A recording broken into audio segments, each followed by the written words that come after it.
Good morning সবাইকে। এই যে গাছগুলো দেখছেন, এই গাছগুলো হচ্ছে আমার পাশের বাড়ি এক কাকার ছাদ বাগানের গাছ। উনিও আমার মতো গাছ লাগাতে ভীষণ ভালোবাসে আর আমার থেকে অনেক বেশি পরিমাণে যত্নও করে। আর তার ফলস্বরূপ দেখুন আপনারা কি পরিমাণে গ্রীষ্মকালীন আর বর্ষাকালীন সবজি হয়েছে ওনার ছাদ বাগানে। যেমন পরিমাণে হয়েছে বরবটি, তেমন লঙ্কা, সাদা বেগুন, আর লঙ্কার যে কত রকম প্রজাতি, আর হচ্ছে প্রচুর পরিমাণে ঝিঙে। এই যে ঝিঙেটা দেখছেন, এই ঝিঙেটা রাখা হয়েছে পরের বছরে বীজ বানানোর জন্য। আর এই যে ছাদে বেশ থোকা ধরে একটা গাছ দেখতে পাচ্ছেন, অপরাজিতা। এত ফুল হয়েছে এই গাছটায়, এত সুন্দর দেখতে লাগে, পুরো নীল হয়ে থাকে সকাল হলে।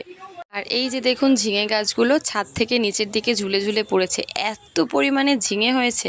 যেমন ঝিঙেগুলো দেখতে হয়েছে তেমন সাইজগুলোও খুব সুন্দর, আর তেমন টেস্ট এই ঝিঙেগুলোর। আর তারপরে তো ন্যাচারাল গাছ থেকে পাওয়া সবজি, একদম ন্যাচারাল জিনিস তো এমনিই ভালো হয়, খেতেও ভালো হয় আর শরীরের জন্যও খুব উপকারী হয়। তো যাই হোক, সবাই ভালো থাকবেন, সুস্থ থাকবেন, দেখা হবে পরবর্তী ভিডিওতে। টাটা।